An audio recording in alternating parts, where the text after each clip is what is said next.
It's 4 o'clock on a Monday, and you know what that means, don't you? It's time for another exciting episode of Taxi TV Live! Yeah, baby! From beautiful Calabasas, California. And thank you, fake band. Thank you, fake audience. Really, thank you, iCarly.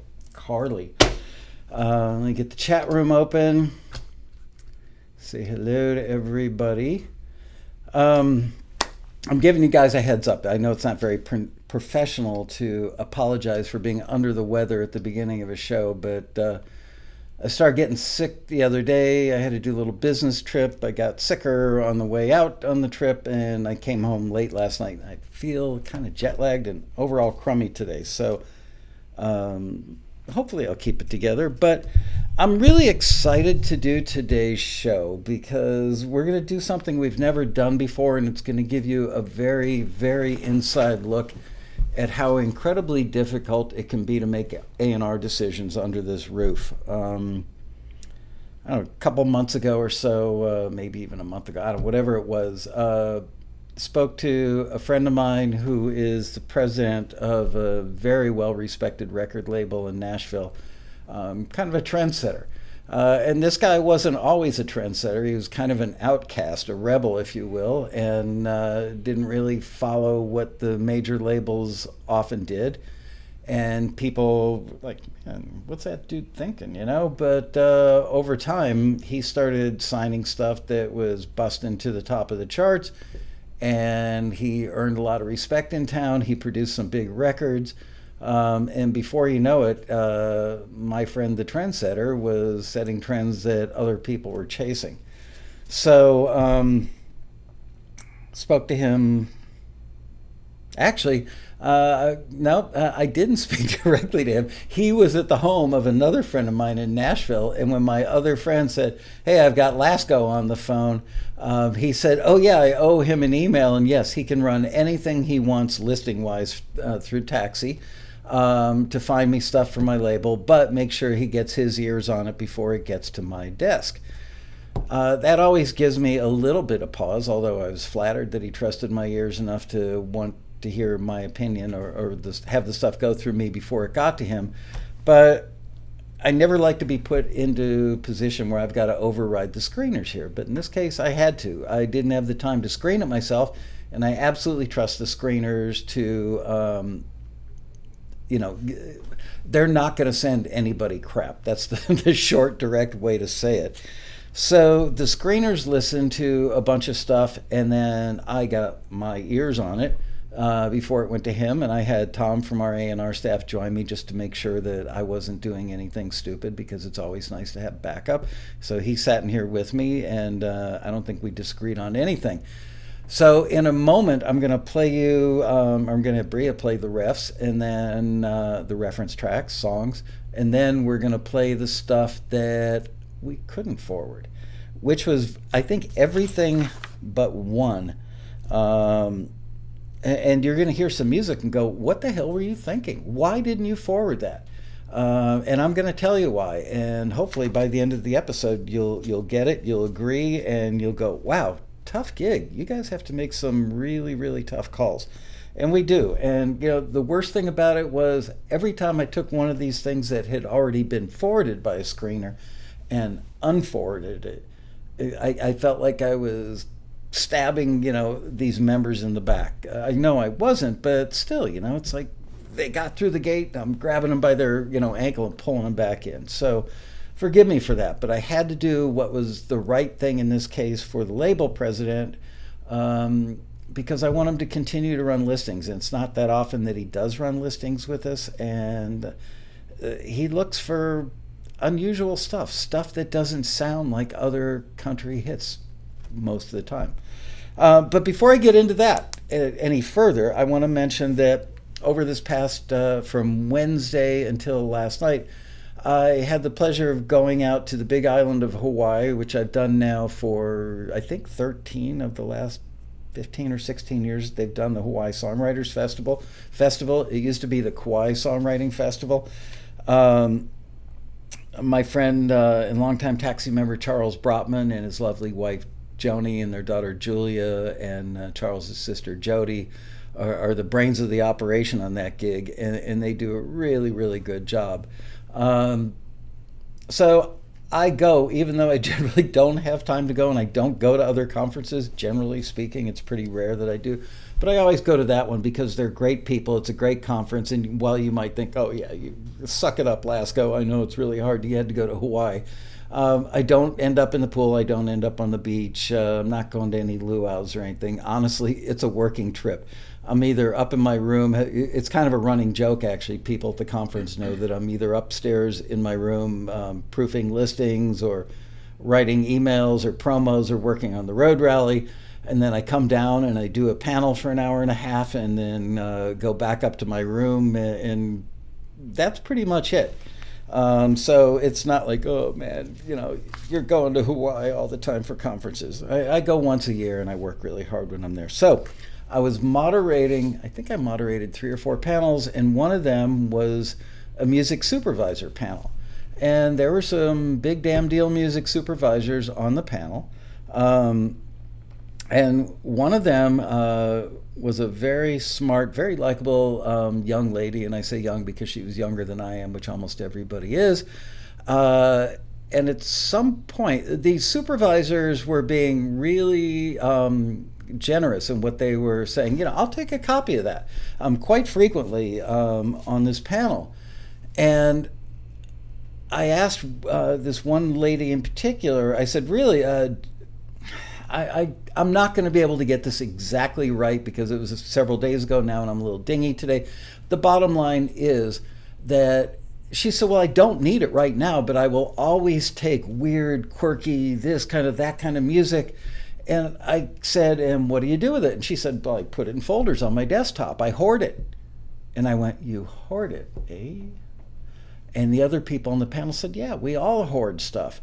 And for me, this was an epiphany. Not that I didn't know this already, but it was an epiphany on your behalf. Because what it told me was the long unanswered question that so many of you have and have had for the 26 years this company has been in business, which is, okay, so you forwarded my music to a music supervisor on this $30,000 thing, and I haven't heard anything. And I know that in your mind's eye, for some, maybe many, maybe not all of you, but a lot of people, you know, right up here in their old noggin, they think, oh yeah, they can visualize this music supervisor sitting there waiting. Can't wait to get that music from TAXI. Can't wait, can't wait, can't wait. They're going to send me 7, 8 things, 5 things, 3 things, 20 things, whatever the number is. And mine's going to be the one that's going to stand out and it's going to end up in that commercial or that TV show or whatever. There are several entities, maybe many entities, that are pitching music to these folks. So it could be, as a matter of fact, this one young lady said they recently had something, and I hope I'm getting this right, but I think I am. She said that they listened to 4,000 pieces of music for one trailer that they worked on, and that wasn't all that unusual. So it's 4,000 pieces of music. Now, while you might think, oh my God, those odds are overwhelming. I'm never going to end up in a trailer because I'm one of 4,000. You know what? The only way to beat the odds is to get your music out there into many places. It's not like the lottery. People love to say it's the lottery, like it's a total game of chance. It's not. If you end up on their desktop or their hard drive or in their headphones or their speakers, there's an assumption on their part that the music is of high enough quality that somebody like TAXI or a publisher or whomever sent it to them. So the luck part is already taken out of the equation. Now it's a matter of, do they hear it and think it'll work in that trailer or that scene or that commercial or whatever it is they're working on. So yeah, there's always a little bit of luck because it may be that the person that they're trying to please, because the supervisor doesn't always or doesn't even usually make the final call. Maybe luck comes into it when the person who does make the final call is a big fan of Creedence Clearwater and they hear something that works with picture, works in the context of that ad, that trailer, that scene, what have you, and somehow reminds them of Credence. And because of their own personal taste, they go, yeah, that's the one that works best to picture for me. So there may be a little bit of luck involved, but it has to begin with quality, and it has to begin with, does it work in the scene? Because they're not going to take something and put it in a scene if it hurts the scene or doesn't help the scene. They're looking for stuff that moves the story forward, that engages the viewers more. They're not necessarily, not often, looking for a piece of music that's so spectacularly good that the viewers are going to go, wow, that piece of music is amazing, and pull the viewers out of the story. Again, whether it's in a trailer or in a commercial or a scene in a TV show or a film, they want the viewers to be totally immersed and sucked into that story. So they need music that helps them do that versus noticing the music in most cases. So the fact that she said the word hoarding to me was key. And I dug a little deeper with the other panelists. And I said, so you guys, you guys are all hoarding, and I'm not talking about the kind of hoarding that you see on TLC and those goofy reality shows. They said, no, we all do it. So what that means, because I kept digging deeper for you guys, is that they create folders. They've all got folders. Every single music supervisor worth their salt in the industry has folders, probably on the desktop of their computer. And the folders will be like quirky music, blues, country, whatever. All kinds of different folders for all kinds of different genres. And what do they do with those folders? So let's say that that lady that I was doing the digging on the hoarding with listens. She's looking for something quirky and horrific, for a trailer that's kind of a dark comedy about people digging up graves, let's say. Okay, so she needs dark grave digging music that's a little quirky and funny and comedic. And so while she's listening, and they did all agree, by the way, that they literally listen to seconds. So if any of you have the fantasy that they're listening to your entire song or entire instrumental and sitting there grooving to it, go, wow, this person's a great songwriter, this person's a great composer. The odds are against you for that. They are literally spending a few seconds to go, contender or not a contender. And for the stuff that is a contender, that goes into a contenders file. Now, all the other stuff, while they're finding stuff that is not a contender, they may hear something that they really like and know that someday, for some other purpose, I'm probably going to have a need for that. So what do? They drag it into the quirky file. They drag it into the blues file. Or they drag it into the country file. So when you get forwarded for something that's a $2,000, a $5,000, $10,000, $20,000, $55,000 taxi listing, and you don't ever hear anything, it doesn't mean that it's dead in the water. Now, do I want you doing this? Sitting by the phone waiting to hear from them? No. And they all chuckled when I said that. They said, no, absolutely, that doesn't happen. It's extremely unlikely that we're going to call them up and say, wow, I loved your quirky piece of music and I put it in my quirky folder. So someday, 3.5 years from now, when I'm working on another trailer and I need quirky music, I'm going to pop that open and I'm going to pick your thing. They don't know, but it is on their desktop in their quirky folder. And then I ask the obvious question. Do you have to assume that it made, when you get forwarded by taxi for one of those upper echelon listings, let's call them, and you don't hear anything back, is it a fair assumption that you ended up in one of their desktop folders? No. Is it a decent chance? Yeah.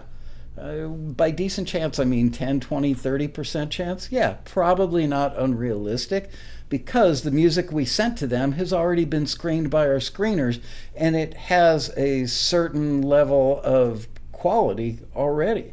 It's not like it's garbage or piss poor demos. You know, it's pretty darn good music, really good music.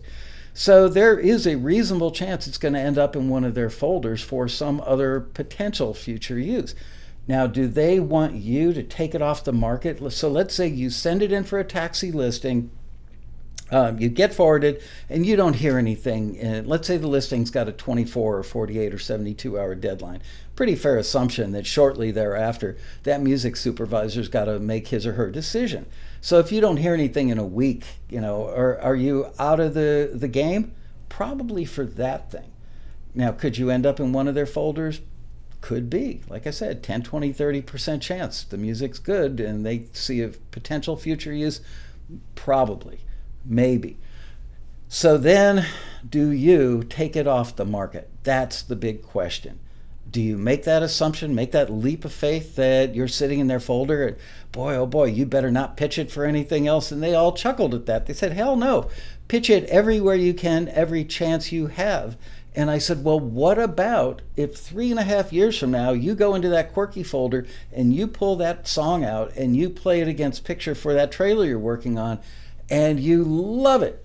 And you reach out to that TAXI member in Ishpeming, Michigan and say, hey, Betty Joe, I love that piece of music. I'd love to put it in my trailer. And you, being Betty Joe, say, oh, shoot, I'm so sorry. I already, gave that to a publisher. I don't control that anymore. A couple things could happen. Number one, they could say, well, I love it so much, I'd like to know which publisher has it, so they can reach out to the publisher. Or whatever else happens to the music. There just isn't, you don't need to keep it off the market. Pitch it everywhere you can. Because they know that there's a reasonable probability, if it's been more than a month or 2 or 3 or 6 or a year or whatever, that the music may be tied up elsewhere. They're cool with that. So there you go. That is what hoarding is all about in the context of music supervision. And there you have it. Yeah. Woo!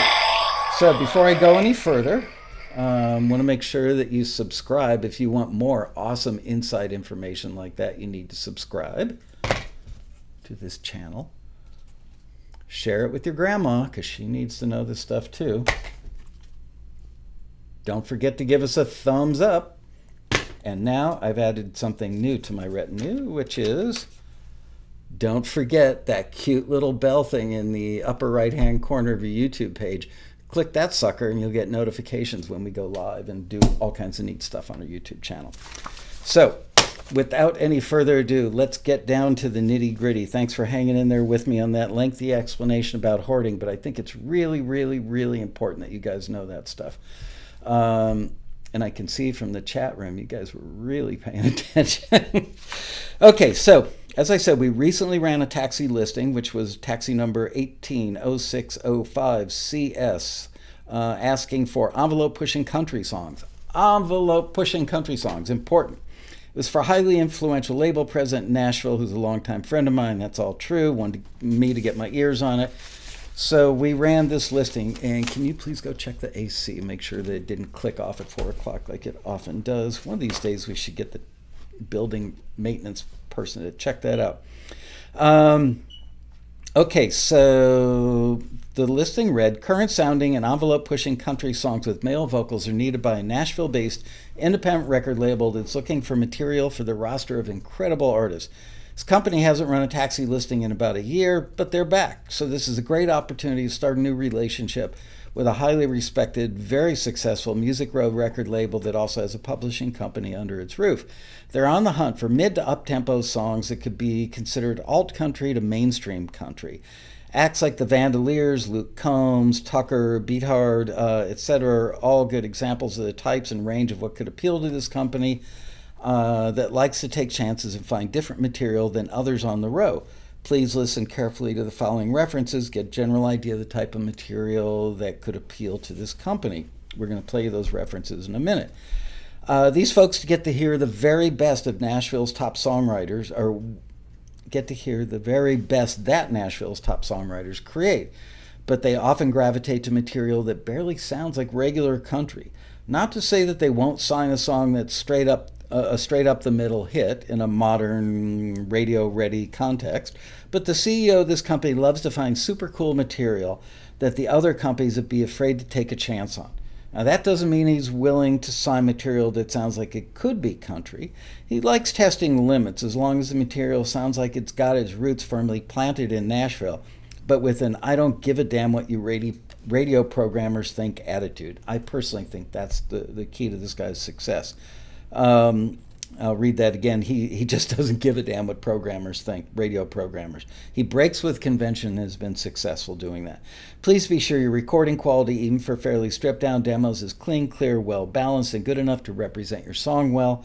The specific deal points will be negotiated on a song-by-song basis directly with the company, blah, blah, blah, blah, blah. So with that, let's play, Bria, can you play The Native by Vandaliers?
Okay, that was the Vandaliers.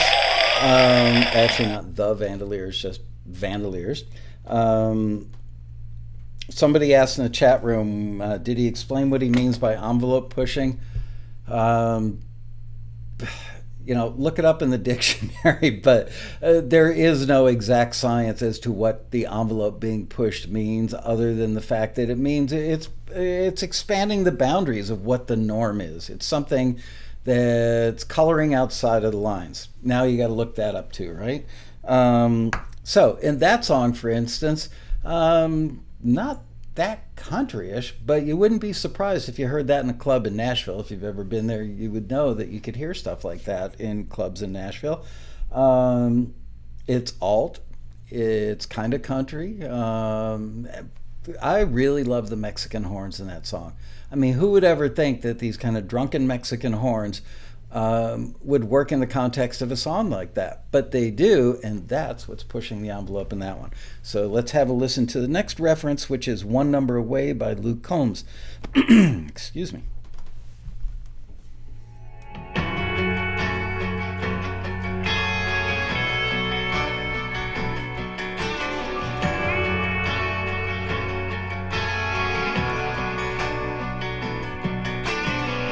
Are you sitting at home all alone trying to fall asleep?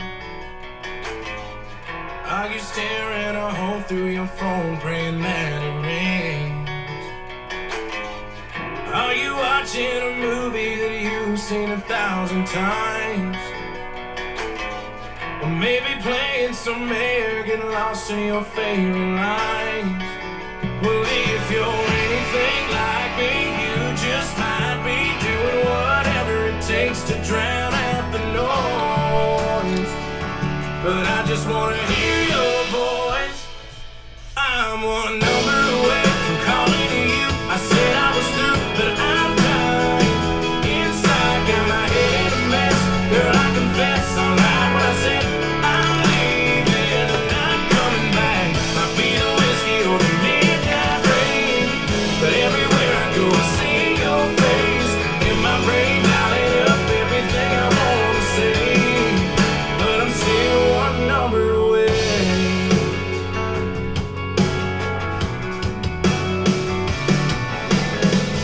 Are you stuck at a red light with a Marlboro light on your lip? Can your mirror get clearer without my kiss? Are you changing the station, replacing our favorite song?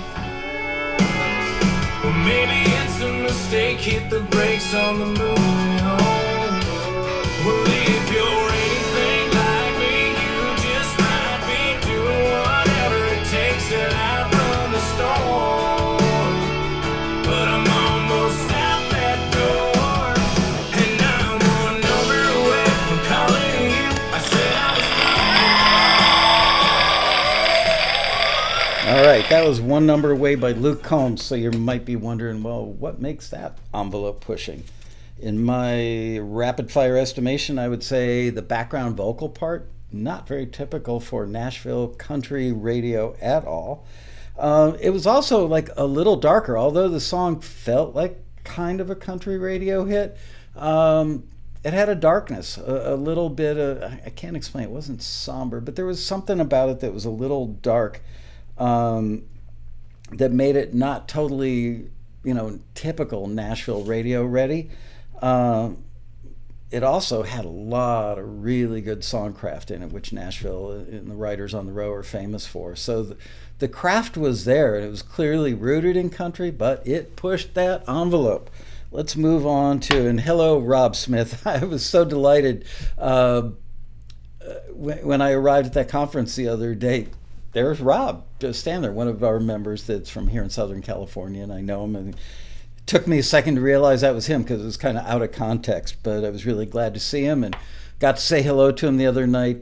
Kenny Loggins was doing a show along with a bunch of other great songwriters at the thing, and there's Robbo in the conference or in the ballroom, so it was cool. Hi, Rob. Welcome home. I hope you're home. Maybe you're not. Bria, please play "Rock On" by Tucker Beathard.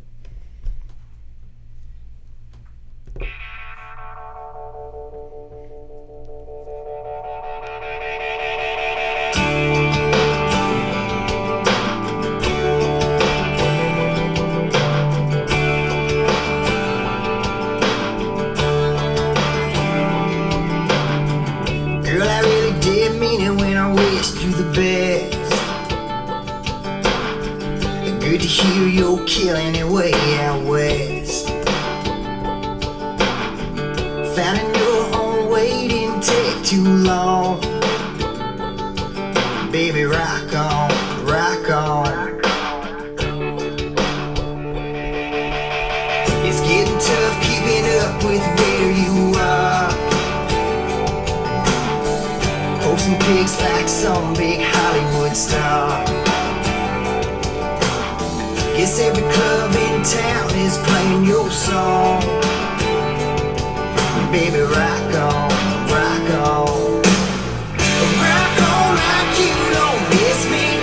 Rock on like it's all good. Rock on till you forget me, just like you said you would. But I can't tell you I can't stay. I've got someone else holding that hand. I should've put a rock on.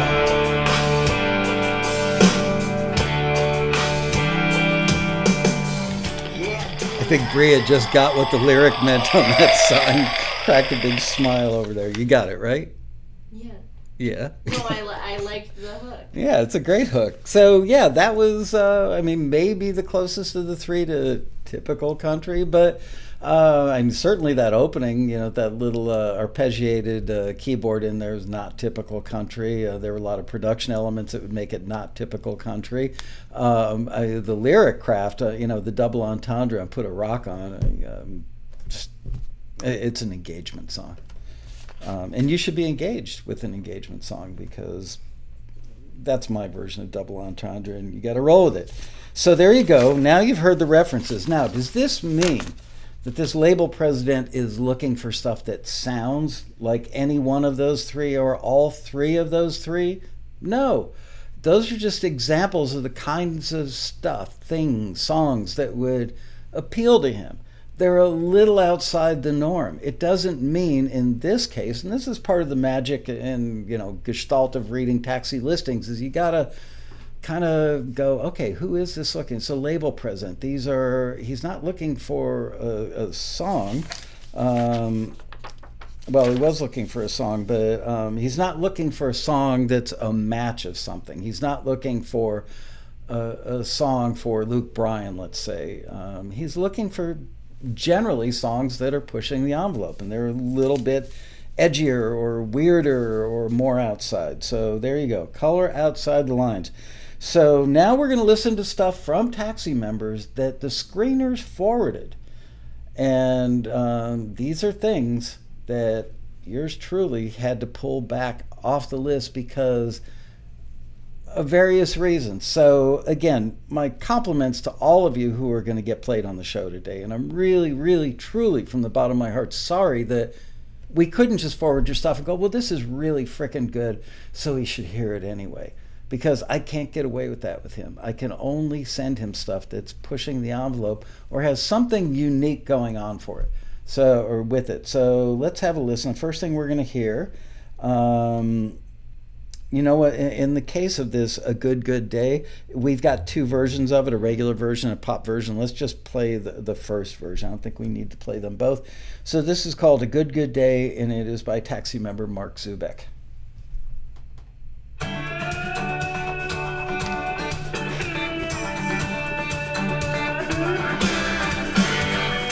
Wake up with the sun sneaking through the blinds. I can hear you making breakfast. No reason, sweet surprise, and I know it's gonna be a good day.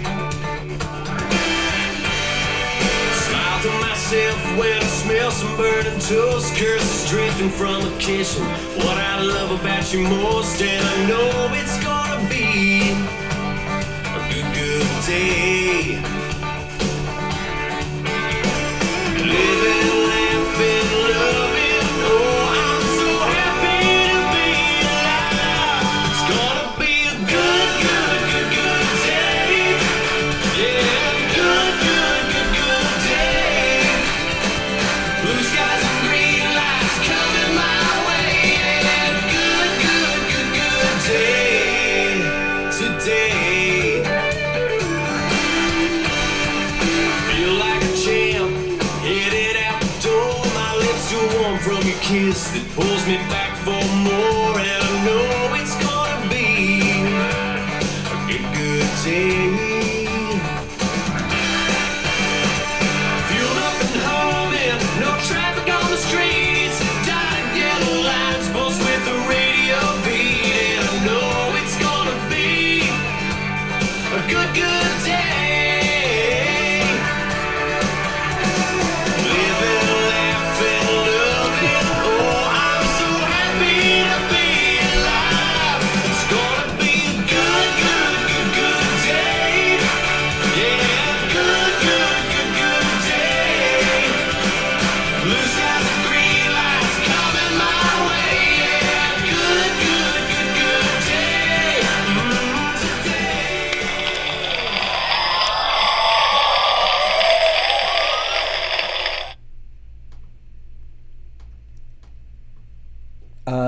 Anyway, that was a great song, right?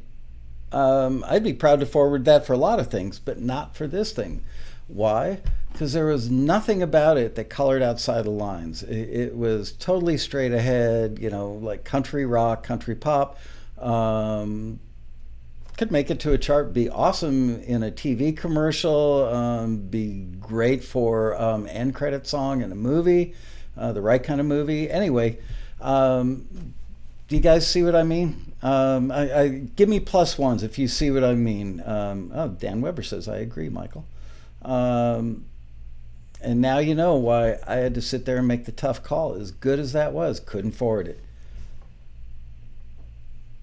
Waiting for those of you who are watching later. Yeah, I'm waiting for the hordes of people, it's my word of the day, to show up and say, yep, Lasco, you're a frickin' genius for holding that one back.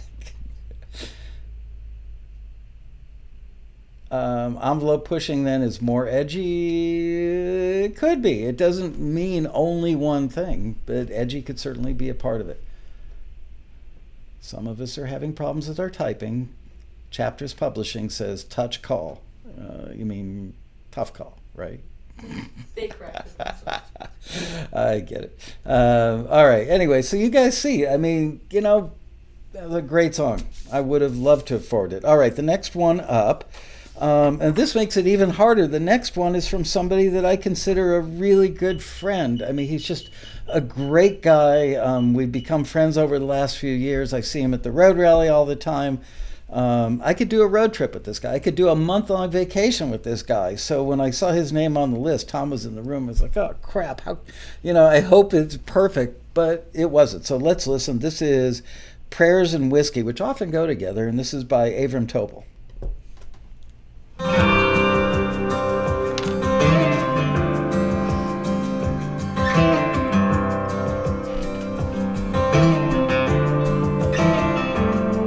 There's angels and there's demons, there's hurting and there's healing. They push and they pull, someone's gone. From stained glass on a Sunday to neon on a Monday, that's the heaven and the hell of moving on. Goodbye breaks a heart in two, and I don't know what I should do, 'cause I'm not sure which one's trying to fix me. A Bible and an old wood pew, or a bottle in a corner booth, lost between the prayers and whiskey. Yesterday while I was driving, I was singing, I was smiling, thanking God for all those roads that we went down. But tonight I'm downright angry, and I don't know if it'll take me to my knees, to that bar out on the edge of town. Goodbye breaks a heart in two, and I don't know what I should do, 'cause I'm not sure which one's trying to fix me. Bible and an old wood pew, or a bottle in a corner booth, lost between the prayers and whiskey.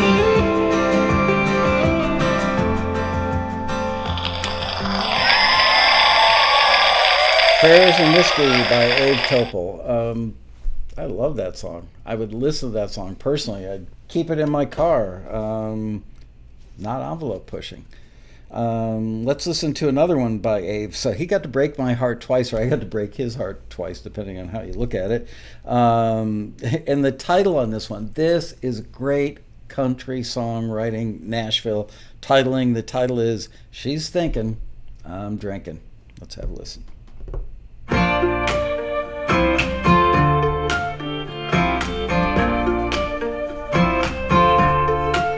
Final breakup, ain't no makeup. This time she won't be coming back. Yeah, she walked out, said we're done now. I told her I was fine with that. She said I'll regret those words. She's probably thinking I'm drinking 5 shots down on a Thursday night. Couldn't wait on the weekend, halfway to the deep end, trying to drown her memory in tequila and lime. If she's thinking I'm Great line. drinking tonight, well, she'd be right.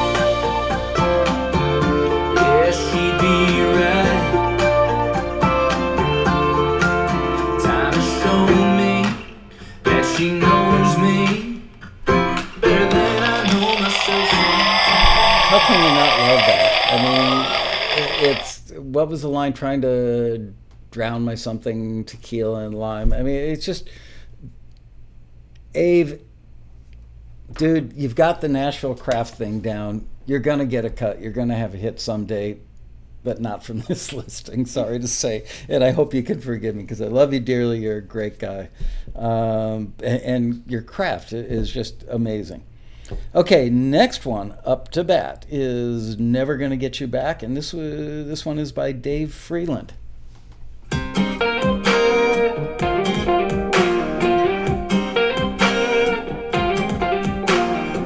I'm looking at you, babe. I just can't help myself. If you were whiskey in a bottle, you'd be on the top shelf. And just a little taste will leave me wanting more. Cause know me the way I do, I drink it down till I'm on the floor. You probably ain't here alone, but that's why I won't leave you lonely, no. Don't matter what I do or say, or any kind of moves I make, I'm living with my mistake, cause we both know that I know I'm never gonna get you, never hold you in my arms, cause I'm the fool that broke your heart. Had your love, but I didn't hold it hard enough. You gave me everything you had. I should've loved you like that. Now I'm never gonna get you back.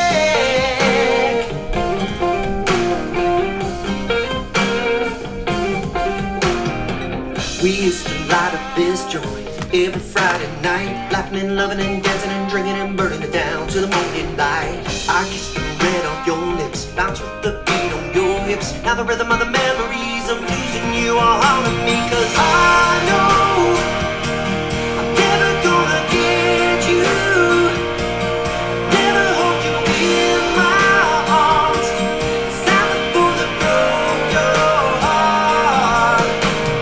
Had your love, but I didn't hold it hard enough.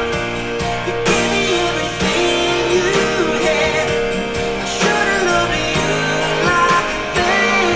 Now I'm never gonna get you back.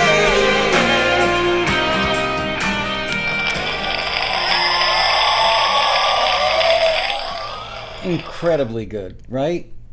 I mean, I think I went back and listened to that one twice with Tom and I in here, and I've probably listened to it twice since then, just because I was really on the fence about that one. But everything that's in there has been done before, and this gentleman, who was it, Dave Friedland, did it really, really, really well. I mean, the writing craft is there, the demo is exceptionally well done, everything about it was great. But once again, I could just hear my friend, the president of the label, going, okay, Lasko, it's really, really great, but that's for like Warner's or Sony or somebody. It's not for me. Find me something that is different in some way, shape, or form. And that wasn't different enough. Frickin' killing me, okay? Next one is called It's Good to Be a Country Star, and this is by Theodore Christman.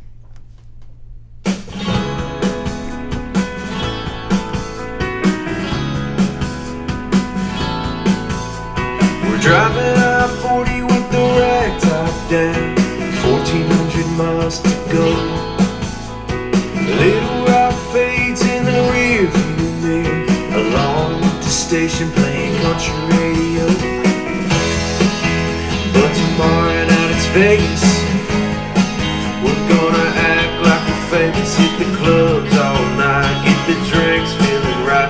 I'll be out on the dance floor, holding you tight. You little red dress, oh what a hot mess. I'll be feeling lucky when you're getting undressed. Oh, throw a 2 or a 7, it don't matter, I ain't betting. Oh, I only gamble on love, I just take the Lord above. Bet you're everything a man could ever dream of. Oh, I got a lucky roll.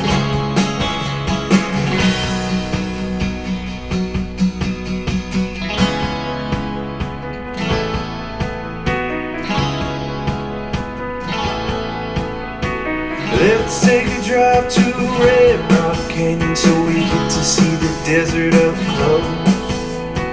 Pick up a tent and some gear along the way.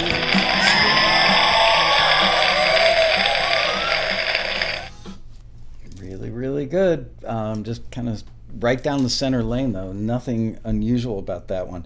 I saw a couple people commenting in the chat room. I would have forwarded that one, Michael, speaking of the Dave Friedland song right before, Never Gonna Get You Back. I'm telling you, it was a tough decision. And probably the thing that gives me solace is knowing that that will absolutely get forwarded for other listings. And you know, admittedly, people often say, do you guys know something that we don't know? Is there stuff that you don't put in the listings? And the answer is no. Anything we know, we dig deep to find out as much stuff as we possibly can, because we want to help you guys hit the nail on the head so that we can brag about your success later. So it's for our own self-serving reasons that we try really hard to help you guys nail it. But I know this person, and there's no way to put my visceral feelings about him. You know, I've spent hours riding around in his truck with him and him playing me stuff. We've been out to bars together. I know what gets him excited. I've sat in his office and listened to stuff.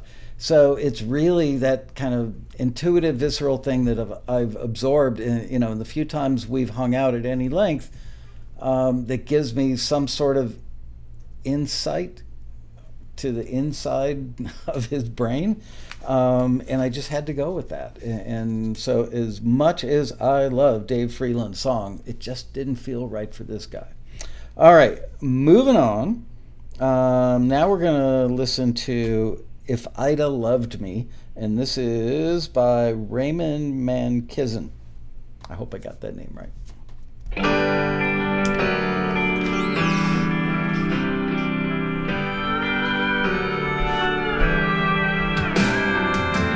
Broken promises, pieces still left in my hands.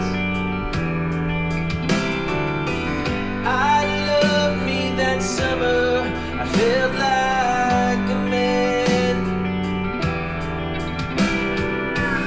Broke the mirror and slammed the door.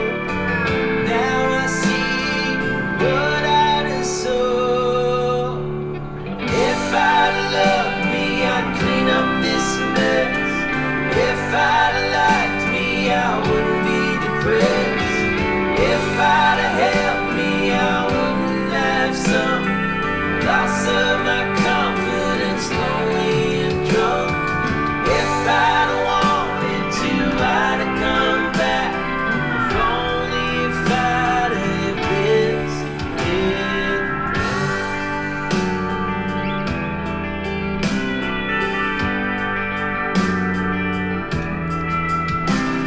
It's heartache and pain, words can't describe.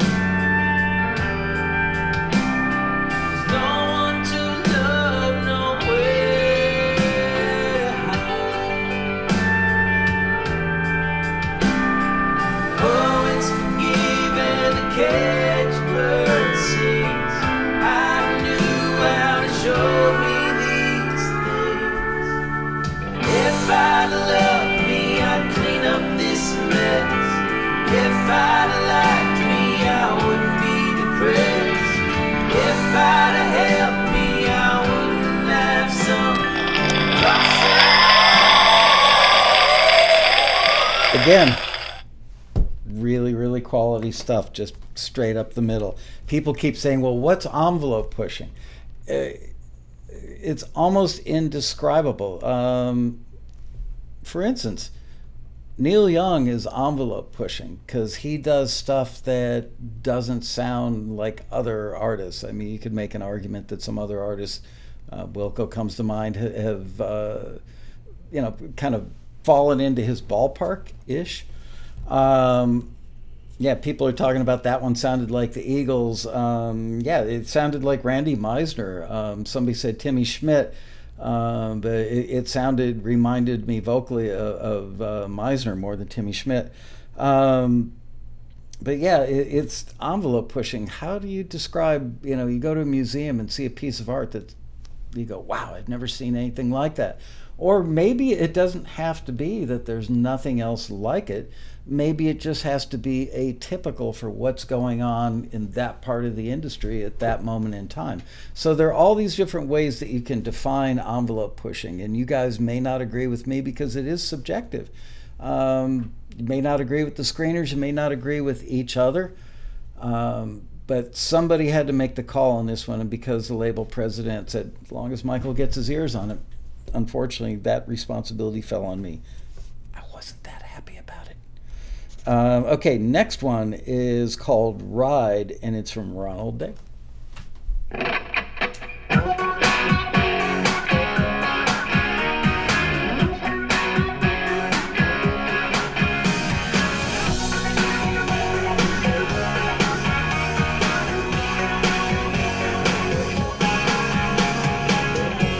is out, feet twin, growling like a race car rumbling. You climb on, see you're all in. What you waiting for? Let's go right in. Hit the highway to the 2-lane, clear here, no chance of rain. We got our hair blowing back in the wind in our face. We're on the long way around from your house out to Keystone and Main. Feels like it's 80 in the shade, got it made. Hey, it's summertime. Baby, let's ride. Baby, let's ride. Down to the lake, road is rough. Love the way you're holding me. This here's the good stuff. Leather off, lather up, Bluetooth playing pity. I'm free falling hard in love. We hit the water, you're grabbing me again. Clear hair, no chance of rain. We got our hair blowing back in the wind in our face. We're on the long way around from your house out to Keystone Lake. Feels like it's 80 in the shade, got it made. Hey, it's summertime. Baby, let's ride.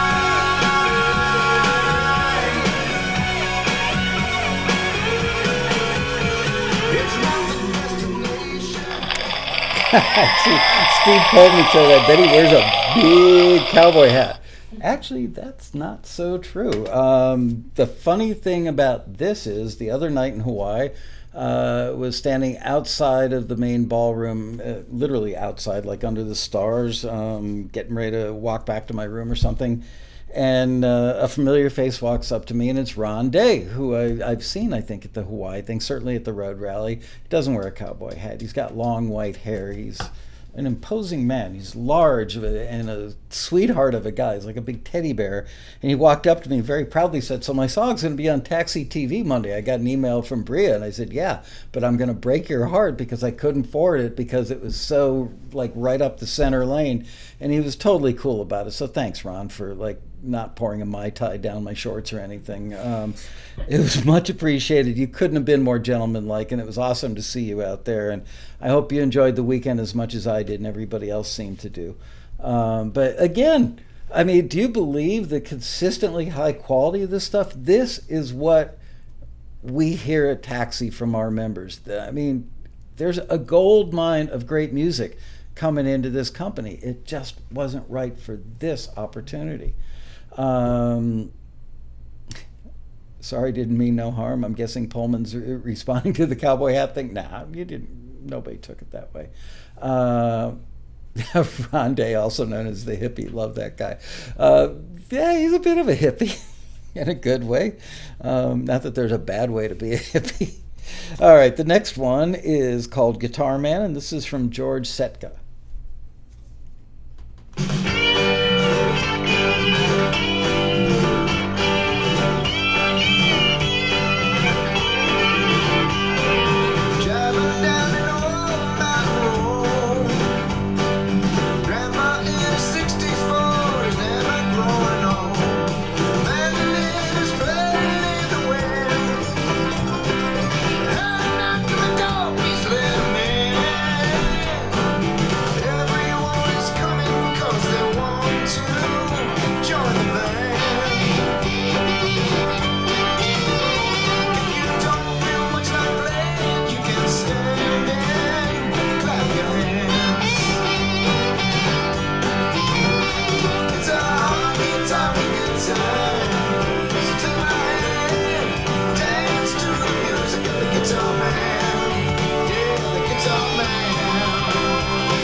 See, I would have forwarded that if the players on it were better.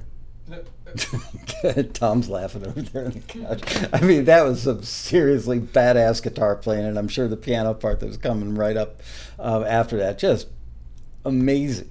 But again, right up the center lane, right? Nothing about that to push the envelope. Okay, next one is She Don't Care About Time, and this is from Alan Grandy.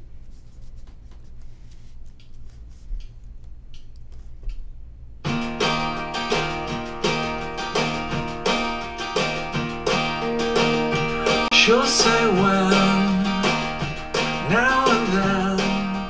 Ask her where she's going. She'll tell you where she's been when she's with you. Did you turn that down, or it just went down by itself? Huh? You did? She Can you talks turn it back up a little? about him. It's no crime. She don't care about time.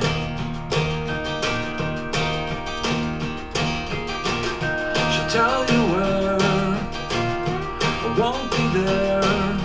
See you running, falling up the stairs. She's no fool.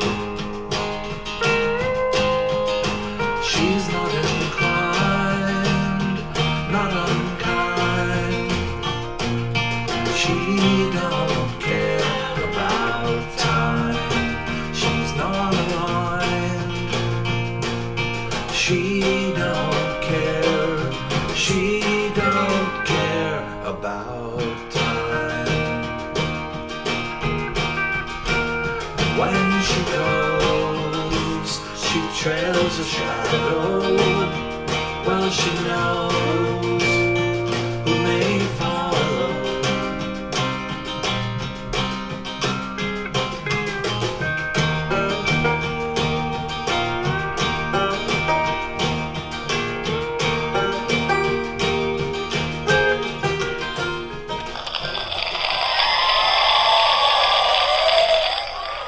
Okay, so that was She Don't Care About Time by Alan Grandy. And I actually thought that one was kind of cool. It had an earthiness about it and kind of an honesty about it. So it kind of pushed the envelope in that it wasn't typical, but it wasn't pushing the envelope and really, really, really cool at the same time. It was pretty cool. Pretty cool is hard to achieve, so got to give points for that. But it wasn't like, wow, that's awesome. So couldn't forward that one. The next one is, how am I doing on time? We're actually doing fine, yay. Next one's called Hard Landing, and this is by Eric Blossman.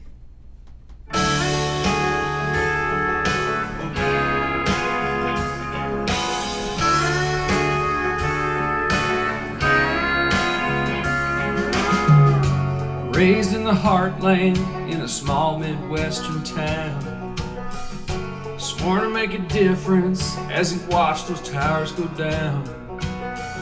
So just like his daddy did many years before, he enlisted in the Army in the 52nd Airborne. And after 2 tours in Afghanistan, he would never be the same again, no. Just trying to get back to the world he used to know.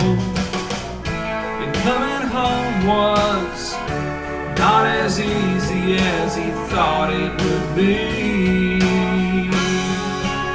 Stuck in the VA lines,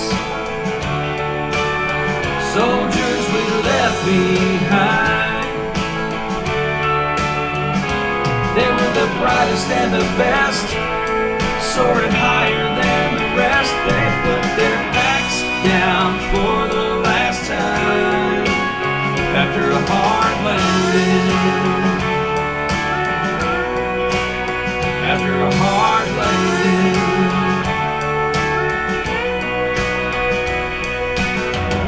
Got eyes on a sniper walking on the ridge. From a cardboard box he lies under the 6th Street Bridge. Family used to check on him every now and then, but now a bottle of whiskey Title makes a world of sense now, right? After hearing the lyrics of that. I mean, first of all, it's a very emotional topic. It's not something that most labels would go with, I'll give you that.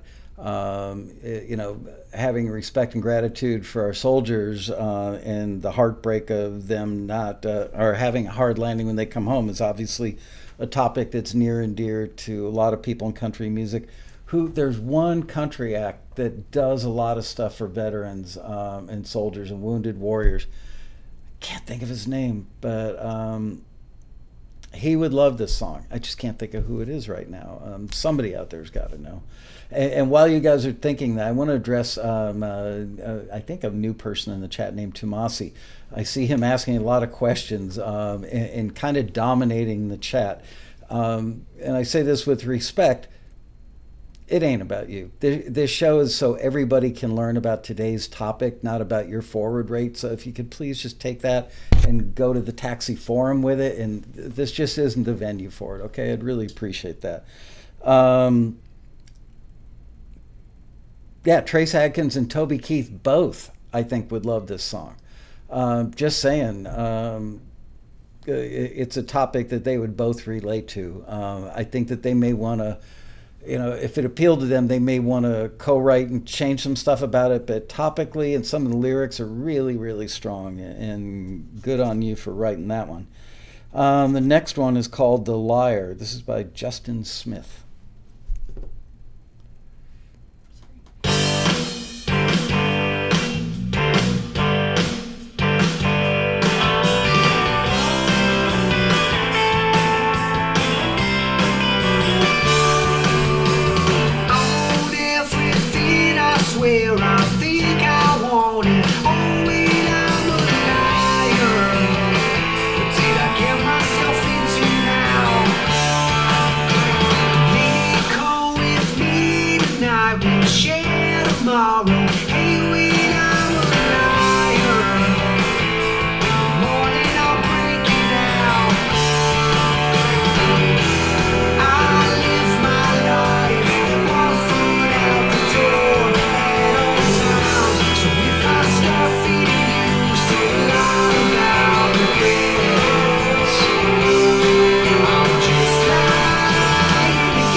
That was The Liar by Justin Smith. I had a thought about that. One of the chords was had a really cool voicing, and there were parts of it, moments that reminded me of some of Neil Young's kind of rockier stuff. There were aspects of it that I liked. I just want to mention, this is not why it didn't get forwarded, not why I pulled it back out of the forward pile. But the vocals I found were a little hard to hear in some places, and I saw other people commenting on that. So there you go. And Tomasi, I didn't mean that you had to pack up your stuff and go home with your tail between your legs. I'm just saying, we're here to learn about this, not about you today. So again, respectfully, just hang out, be part of the gang. I know you're new, and you'll get it. Okay, moving on. This one is from Rob Heath, who's been a member for a very long time. And the funny thing was, just coincidentally, like that day, maybe a couple hours before, I was doing something in the Taxi database and saw that Rob Heath had been a member for a very long time. And when I heard this song and knew that I couldn't forward it, it's like, oh man, I wanted to throw him a bone just for loyalty and being a member for so long. Had to make the tough call. But this is called Submarine Races by Rob Heath.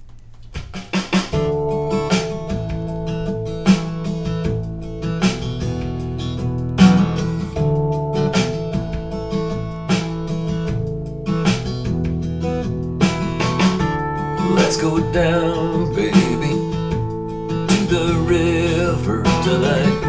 The submarines are racing and it could be fun, that's what you said. If only I had known the things I know now, like when I see you smiling like that. There's always trouble brewing in your head. We pulled up to the water. You turn the key and stop the car. I said there's nothing out there. You chuckle, baby, you ain't all that smart. I think it must have been the devil behind those green eyes, pushing the adrenaline through me. And with the motor cooling, the windows were steaming, the closer your body got to me. And when you grabbed the wheel, you made me feel like the man of steel. And then you said, how much clearer can I make this? You're gonna love the submarine races.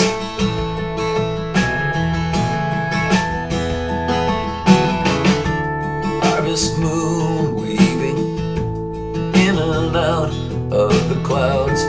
Twinkling stars all flicker on and off like strobes at night. God in a dance created by you, all taking place there in your eyes. As just a deer caught in those flashing lights. You said it's kinda quiet, I wonder what else we could do. I think you knew you had me, and you could keep me if you wanted to. I think it must have been the devil behind those green eyes, pushing the adrenaline through me. And with the motor cooling, the windows were steaming, the closer your body got to me. And when you grabbed the... All right, that was Submarine Races by Rob Heath. I love the texture of your vocal on that. There were a lot of things about it that I really, really liked. Tom and I were both scratching our heads when we listened to that one going, what exactly is that lyric about? We had a thought, and we don't really want to go public with what the thought is. We could be way off. I don't know. We thought it maybe was envelope pushing in kind of a sexy time way, but we could be totally wrong. Anyway, that one had some potential. It did have some unusual stuff going on. All right. This next one is called Strawberry Kisses by Theodore Chrisman. We heard his song, It's Good to Be a Country Star, earlier. Let's take a listen to this one.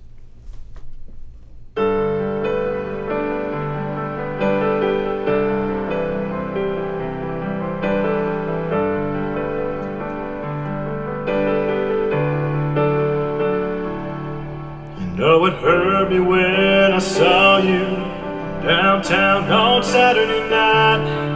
You were on a date and looking great at an outdoor table with candlelight. Thought this breakup would be easier. I didn't think it'd last this long. Didn't think you'd be moving on so fast. Guess all 3 times I was wrong, but I know I messed up, baby, I know. I gotta get cleaned up somehow. Whiskey got the best of me, and that's not the man I wanna be.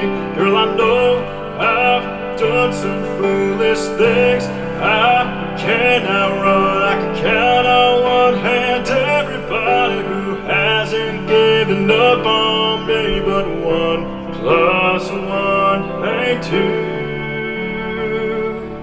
without you,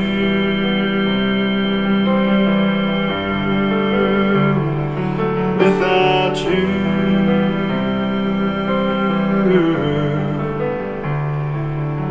I know I'm 12 steps away from getting my life back on track this time. I was lost for years, but now I'm found. Getting myself up off the ground, looking way down deep inside of me, pulling back all the insanity. All right, that was Strawberry Kisses by Theodore Chrisman. A couple people, or at least one person, said, didn't somebody have a song? I'm thinking Butterfly Kisses? Yeah. Mm-hmm. Strawberry Kisses. Maybe those are the marks that are left on your neck. What do they call those? Hickeys. Yep, remember those from high school? I sure don't. Okay, and let's listen now to a song called God Forbid by Jim Exxon.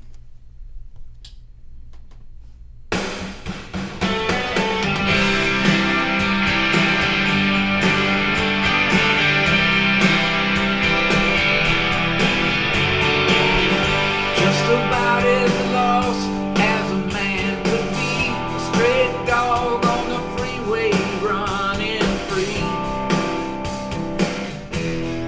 That was me. Neon was the only light I knew. And I'd still be out there if not for you. If not for you. I'd be smoking more than a cigarette. Crazy drunk as I could get. Sun coming up, I just was stumbling in. Way too much was never enough. When it came to all that stupid stuff, if you hadn't come along when you did, God forbid, God forbid. Watching you lying here in the twilight's glow, sweet angel, you don't even know. You don't even know just how much your love has meant to me. Without you in my life, I know just where I'd be. And the picture ain't pretty, babe. I'd be smoking more than a cigarette. Crazy drunk as a man could get. The sun coming up, I just be stumbling in. Way too much was never enough. All right, that was God Forbid by Jim Exxon. And you know what? That was the one that I forwarded. Yep. And you're probably wondering why. What about that was envelope pushing?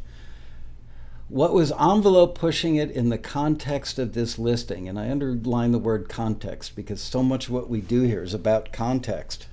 Is that my friend who's a label president would listen to that and go, I love the raggedy ass, I don't give a, pardon my French, I don't give a shit attitude. This guy's singing it like he's an artist. A couple people pointed out Tom Petty, Neil Young, absolutely people who are famous for just doing it their way. They made music that made them happy, that felt true to their artistic vision and their soul, and it came through. And that was what I felt about this one. And I looked at Tom, I said, do you feel that way? He goes, absolutely. So that to me was envelope pushing because it's not typical. Yeah, you could make some comparisons. It did have a little Neil Young to it. It did have maybe a little Wilco to it or a little Tom Petty to it. But this guy, remember, we're not pitching an artist. We're pitching a song, and the presentation on this song was all about the authenticity and the I just don't give a damn. This is what I've got to say. This is how I'm going to say it. Either you like it or you don't. So that's the one that came through. I'm curious to see. Michael, you're out of your mind. But no, you know, it is subjective, and you got to be in the moment. The gentleman's name was Jim Exxon, E-X-O-N.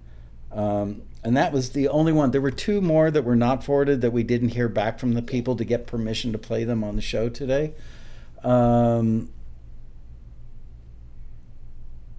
Laird says authenticity wins every time. Diane Phelan Muller says, so attitude was the ticket. Good to know. It was the ticket in this context. Again, I can't stress context enough. I don't want you guys to walk away from this and go, oh, so I've got to play raggedy ass stuff that sounds like Neil Young to get a forward. No. In the case of these songs that the screeners picked, I think we listened to everything just about twice. I mean, there were some that were really obvious on first listen, but many of them we had to go back and listen a second or maybe even a third time. This was the one that jumped out. And frankly, I could have just as easily said, no forwards. I mean, I could have just sent a quick email to my friend, just said, hey, man, we looked for some stuff, didn't find anything. Sorry. And he'd think, all right, cool. next time. So I don't know if you're even in the chat room, Jim, but yeah, proud of you. Well done, and good on you for sticking with your own vision and doing something that I thought was kind of envelope pushing. So that's it. We did have some questions if you wanted. Yeah, Bria says we've got some questions. Okay. Patty Hunter asked, how can you be envelope pushing as a lyricist? Okay, Patty Hunter wants to know, how can you be envelope pushing as a lyricist? Oh, that's so easy, Patty. You know, I can't remember who I was talking to about this over the weekend at the conference, but you've got to know the rules in order to break them. You've got to be really good at playing by the rules in order to break them. So as a lyricist, you've got to be a master craftsperson first, and then when you break the rules, but do it in such a way that's so obviously high-level craft, but is drawing outside the lines and pushing the envelope, it'll be obvious to those who listen. Next question, please. And then Mark Doyle asks, isn't envelope pushing subjective? Yeah, Mark Doyle asks, isn't envelope pushing subjective? You bet your bippy it is. Yeah, totally. Yeah, what is one person's envelope is another person's stationery? I don't know. In this case, like I said, I didn't have inside information that I wasn't sharing with you guys. What I have is a relationship with this gentleman who's the president of the label. You know, I've gone out drinking with the dude. I've been out to dinner with him. I've been in his office.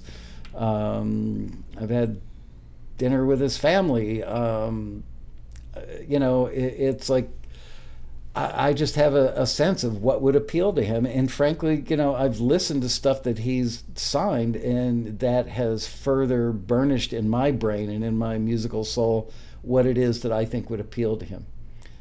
Steve Pullman says, how do make me a millionaire? By learning how to write better than that, Steve. You mean how do you make me a millionaire? I don't know. Yes, Bria. Another person asked, any more envelope pushing listings coming in? Another person asked, are there any more envelope pushing listings coming in? I don't know. Could be. Probably, maybe. I just can't say for sure. I can tell you this. We've had, especially this year, the A&R team has done an amazing job of bringing in just so many awesome listings. Anybody that doesn't, and I know, look, we send out emails every frickin' day of the year except for Christmas Day and Easter Day, I believe. Anybody who doesn't open those emails and at least give them a glance every day is missing the boat, because the quality of the listings that we're getting in. As a matter of fact, we just started working with yet another new production music library like in the last few days. And I was copied on an email a couple hours ago that I read from the owner of the library. Met with him, I think Monday or Tuesday of last week, and smart, nice guy, clearly knows what he's doing. And I think that he might have thought that, I don't think he fully understands that we take the input that we get from these companies, then we write up a listing that we think is going to crystallize what it is they're looking for. So we've got to be true to their vision and their needs and their desires and their taste, and at the same time translate that into a language that works really well for you folks at every level, from beginners to intermediates who get it and aren't quite there yet, to people who are at a pro level. We've got plenty of those. So we've got to write something that works for everybody. And the thing that put a smile on my face about that situation was that when the staff sent him back a draft of the first listing we're going to run for him, he went, wow, really well said, you guys. It was complimentary to my team. So we're just doing, I mean, TAXI, if I can be so incredibly immodest, it's always been a great company. We've worked really, really hard for 26 years to deliver awesomeness to you guys. And virtually every time now that we start working with a new company and we send them the first listing or two drafted up, they go, wow, I wish I could write like that, or I wish I got briefs that looked like that. They're just astonished by it. So we try to make it easy for you guys. Did I answer the question? Okay. Any more questions? Well, we had one very early in the episode. Someone asked if having sax in like a saxophone in a song would make it envelope pushing, since it's not really used that much right now. I don't think we should talk about sex on this show. It's pretty PG. You said sax. Sorry. Yeah, I was going to say it's PG rated show, but somebody asked the question if having a sax in a in something makes an envelope pushing now because saxophone is rarely used. Not in my opinion. But again, it depends on the context. It could be that you've got an EDM song and maybe you ran a sax through some sort of weird filter or a loopy thing. You did something unusual in envelope pushing with the sax. Maybe in that context for that particular thing, it could be. Just generally speaking, having a saxophone does not... Was that Paul Croteau that asked that question? Because Paul plays sax. And that's it? That's all she's got. All right. Well, we can finish an episode. Jesse J. Peck says, his briefs had little red hearts on them. Oh, that's cute, Jesse. And with that, I think that we should end today's episode because now we're all a little freaked out. Anyway, thank you all for hanging in there and listening, and I hope this was helpful to you. It was an unusual circumstance, and as I said at the top of the show, a tough circumstance, but once again, I want to compliment all the people that the screeners initially did forward, because as you could hear, there's a lot of great music in there, and it was really tough to unforward it, and I just want to let you know that I didn't take that responsibility lightly. It was heavy enough that I felt like I needed to do a show about it so that you guys could understand it. Frankly, I could have just swept under the carpet and nobody would have known that I got my hands on it before it went to this guy. But we are a pretty darn transparent company, and we like you guys as paying customers, as members, as part of the family, to know how it is that we operate. And that's just the way we are. So with that, I will bid you guys adieu. I have no idea. I'm sure I've already got a plan for next week, but it's written in my calendar, which is in my briefcase about 4 feet away from me. So we will see you next week for yet another exciting episode of Taxi TV Live. Bye, ladies and gents.